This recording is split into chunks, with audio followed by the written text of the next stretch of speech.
amemwekip ili apate kwenda kutengeneza mtu mwingine, na yeye ametoka ameenda ulimwengu.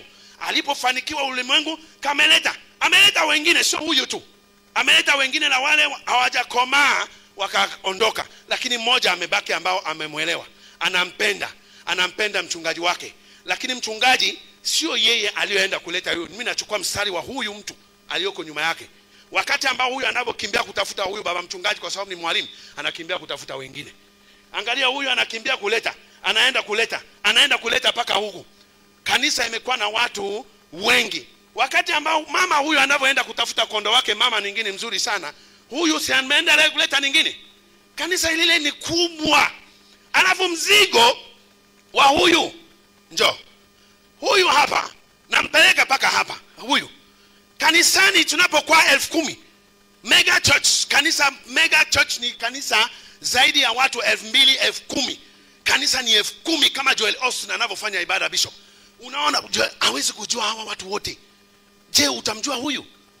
Uwezi kumjua, lakini huyu anamjua. Na huyu anamjua. Na mwisho wa siku unamjua huyu, si ndio? Tunafahamiana ndani ya kanisa. Hiyo ndio wanafunzi. Hiyo ndio Yesu alipokuwa anataka tufanye. Na ndio Paulo alivyokaza kwa Timotheo. Kabidhi kwa watu mwaminifu, watakabidhi kwa watu wengine mwaminifu, na cheni iendelee. Kama hivi tuna kanisa la wanafunzi. Hakuna mtu ambaye anapotea. Shughuli yako ni huyu. Unakuja kanisani, kondo wako lazima awepo. Asipokuwepo utasumbuka. Lakini yeye huyu hapo. Sio yule amuoni. Lakini nini ni watoto wake wa kiroho, sawa? Watoto wa baba mkuu. Na huyu pale, mambo yako inafanya kanisa iko stable. Ibilisi hawezi kupiga maribu wewe kwa sababu unajua utaleta juu. Mwisho wa siku inafika na tunashughulikia. Tunaenda kumtafuta. Mchungaji amejua kondo wake bila kumjua moja kwa moja. Ndivyo tunapofanya na faida wa mwanafunzi. Naomba tuketi na washukuru. Bwana asifiwe sana. Utamfundisha nini? Utamfundisha habari ya uhakika wa wokovu wake. Ajue kwamba ameokoka. Uhakiki wa wokovu wake. Hatua ya pili, utamfundisha ili abatizwe. Kuna watu wengine wanadharau, ni muhimu mno abatizwe. Ameshaokoka, anafaa kubatizwa. Mjenge. Cha tatu, maombi. Cha nne, kufunga.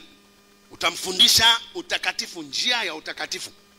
Vitu kadhaa kwenye Biblia. Vifungu vipo Biblia ambao utamuonyesha kwamba hii sio nzuri kwa mtu aliyeokoka.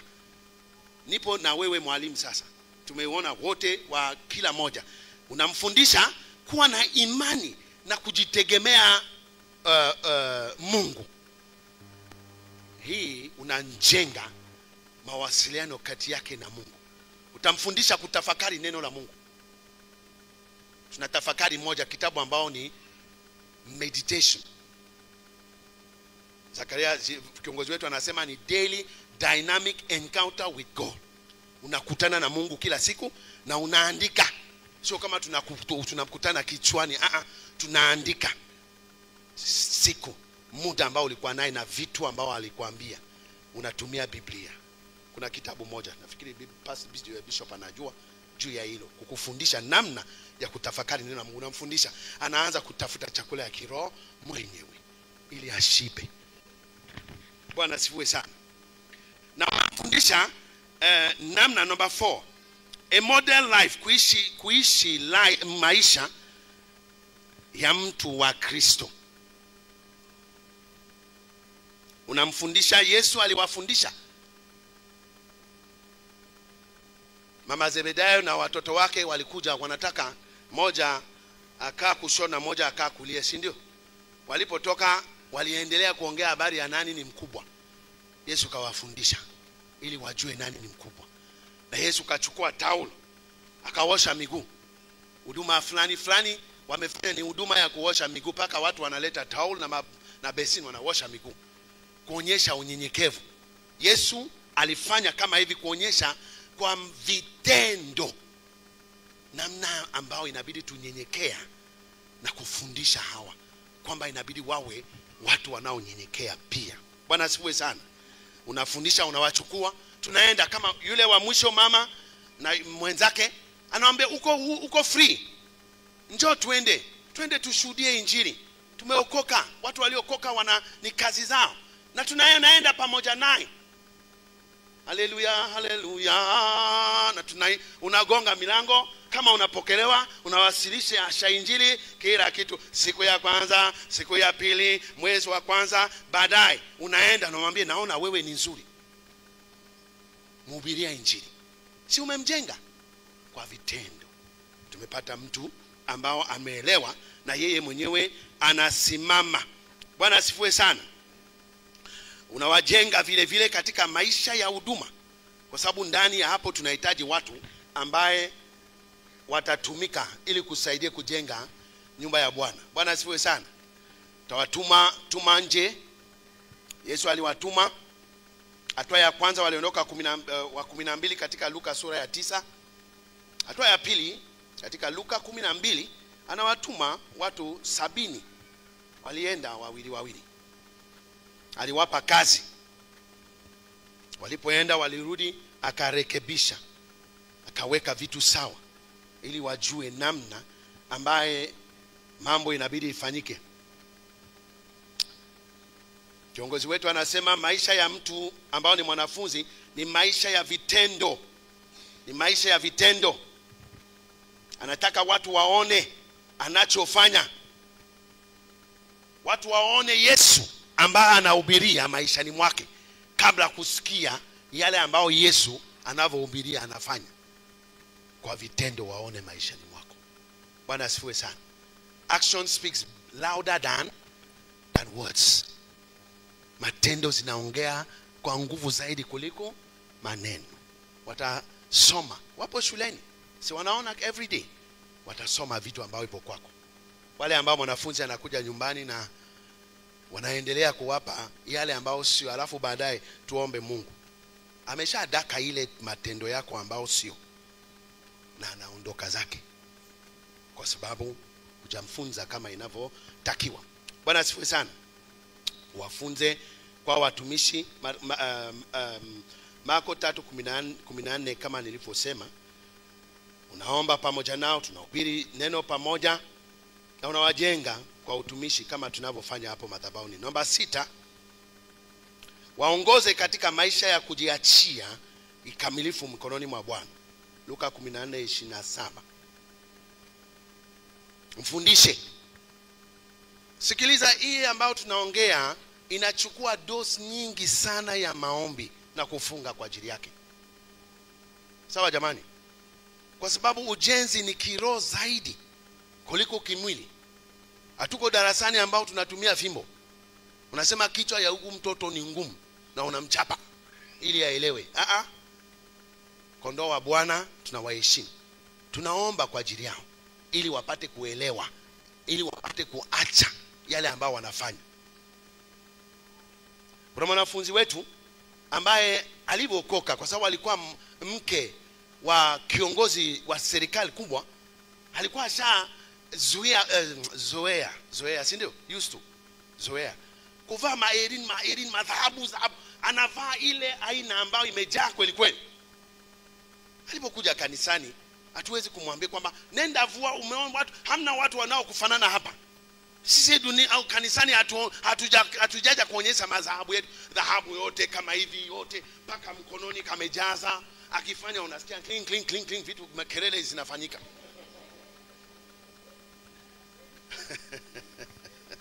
Bwana asifiwe sana. Alikuwa nafunzwa alikuwa najengwa na mke wangu. Nilimwambia mke wangu, marufuku usimwambie chochote kutoa wala kufanya, muombe tu. Waliomba kwa ajili yake, tuliomba, akaja yeye na anakuja kwa sababu ya dosi ya maombi. Kameanza, si unakuja kanisani unachungulia kushoto, chungulia kulia. Kama umekuja hapo unakuta hamna mtu yoyote ambaye amekuja kuonyesha namna gani size ya mwili wake ilipo. Wote wamevaa smart kama hawa mabinti wetu hapo kwenye kwaya. Wote wanapendeza. Na wewe umekuja ya kwako na suruali. Kule full gospel unasikia unafungwa kitu vizuri sana tu ili lengo yako isitimie. Shetani hasifanye chochote. Bwana asifiwe sana. Omba, walipoomba kachungulia kushoto, chungulia kulia. Tuliporudi kalikuja nyumbani kwetu na mume wake. Kanasema najiona tofauti. Naambia utofauti ya nini? Tulijua, lakini tunataka ingie mwenyewe pale. Katuambia kama naona watu hawafai kama mimi. Unaona hizi vitu tushazoea wapi nilipo. Walikuwa wasaidizi wa mkuu kwa mahali. Sasa tumezoea. Tunasema sisi ndani ya kanisa hatujazoea vitu kama hivi. Ndio jibu tuliomba. Ajui tunavompika kwenye maombi. Sema amina. Na alivua zile vitu. Alitoa. Akawa simple tu, anavaa. Sio kama utupe yote kwamba walitengeneza sanamu. Anavaa, sio dhambi. Lakini ile ya kujaza paka unaona kwamba nenda wasindio mama. Yes. Tunasema nini tena? Maana tunafunza kwa namna hiyo, dosi ya maombi. Tunamuona Mungu, tunamlilia Bwana, tunaona yendi, tunaongeza kufunga. Na Bwana atafungua macho, Bwana atamgusa na atatulia. Kwa wako atatengeneza. Kutoa siku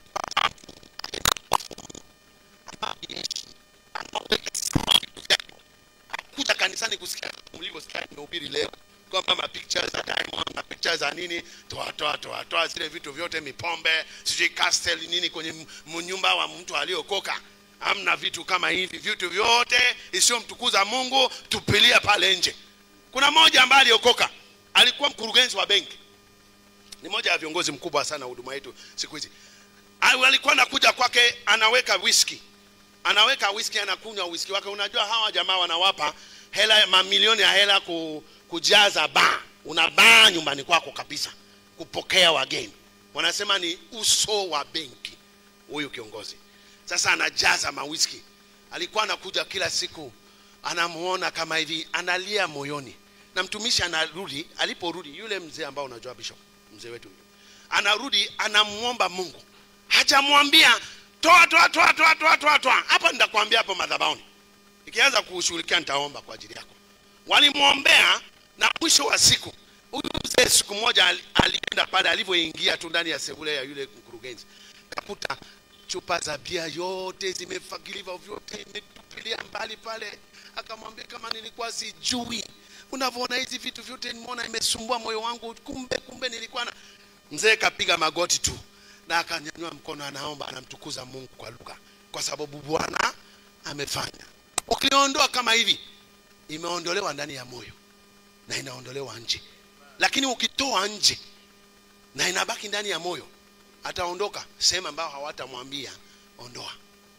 Omba zaidi kwa mtu wa kiroho zaidi. Mafanikio ni ya uhakika. Bwana asifiwe sana. Unawaongoza katika maisha ya kujiachia mkononi mwa Bwana, ili waache vitu vya dunia, waache hata pesa zao. Kutokutoa zaka na sadaka ni na umiliki. Mimi za kwangu, mambo zangu, akiona kwamba sio miliki yake, anatoa, anamuomba Mungu ili apokee. Niliwaambia wale ambao unatufuatilia, sio dhambi. Kanisani kwetu hatuna kama hivi kopo ya kupokea, lakini tunafundisha toa fungu lako ya 10. Toa mpaka utakapoelewa. Na tunajua ukielewa utaomba ili upeleke kwa Mungu, upeleke madhabahuni. Bwana asifiwe sana. Kwa sababu sioni mtu ambaye anajua kwamba nikitoa nitabarikiwa, alafu anakataka nazo.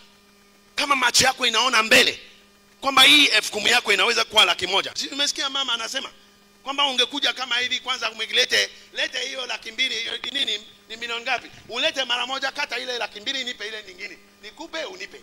Sio kama uchukue hapo utulie.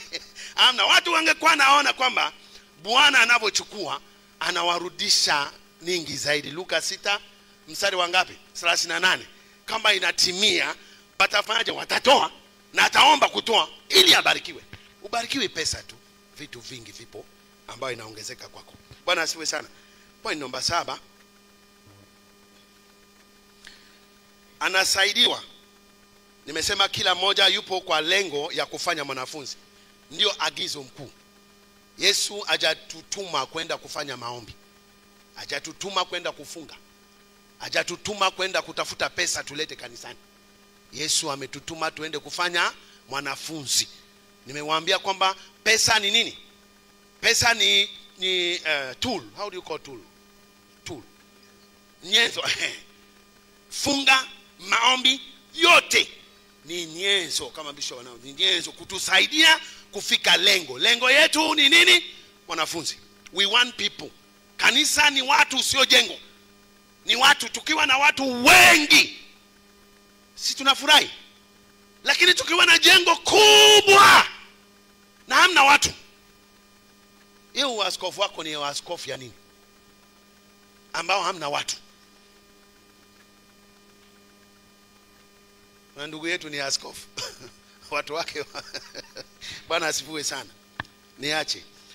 Okay, ya kwako unahakikisha kwamba unawajenga ili wapate kwenda kufanya mwanafunzi. Hiyo lengo. Anapokomaa kiroho ni kumuelewa kwamba niende pale nje, watu wasiojua Mungu wamjue Mungu ili wapate kutufuata, wawe sehemu ndani ya nyumba ya Bwana. Bwana asifiwe sana.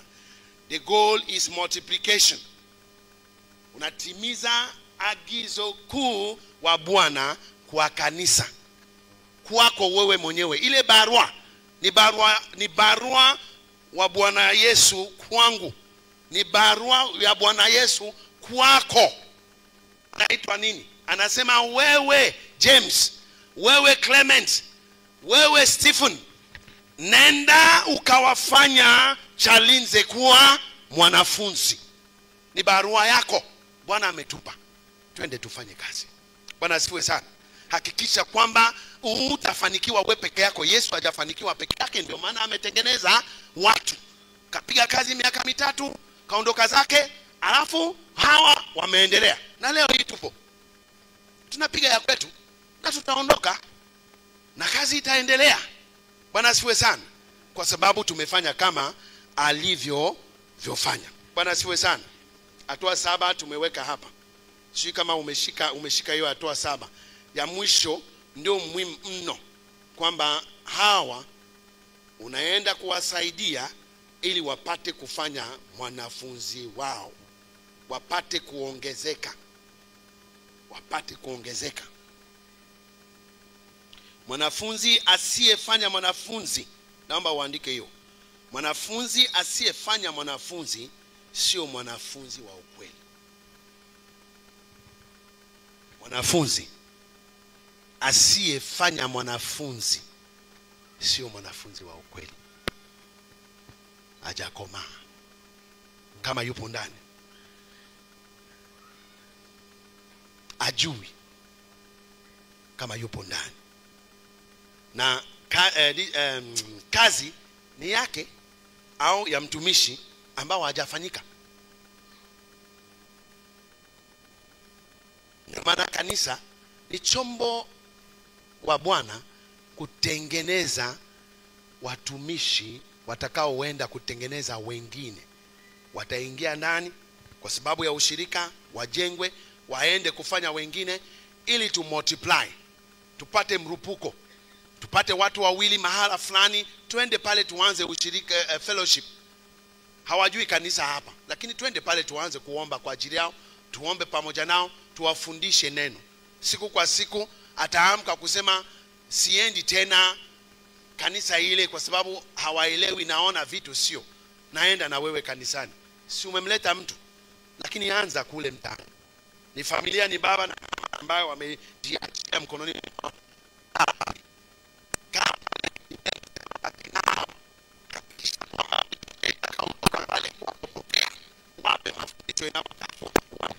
Siku kwa siku utawaleta na kanisa itaongezeka. Bwana asifiwe sana. Sisi kama ushaanza, ninaanza kuhesabu na naenda kufuata mimi, naenda na wewe, hakisha kwamba tunakimbia. Ndio sababu yangu ya kuishi, na ndio sababu yako, ndio sababu wako kusema fanya mwanafunzi, na iwe agizo kuu, maana ni jambo kubwa sana sana. Bwana asifiwe sana. Nahitimu hapo kwa ajili ya kwa siku ya leo. Tumeona habari ya familia toka jana. Tumeona points kadhaa ya kubaki ndani ya familia yetu, kuhakikisha kwamba tunafanikiwa kama team, kwa sababu ni teamwork, ni vision ambayo Yesu alipopata na akaifanyia kazi, na sisi wote ndio tunapofanya. Wanatuita kanisani kwetu wanafunzi, the disciples. Ukisia wanafunzi, you know it's us, na tunafundisha. Bwana asifiwe sana. Naomba usimame kwa miguu yako.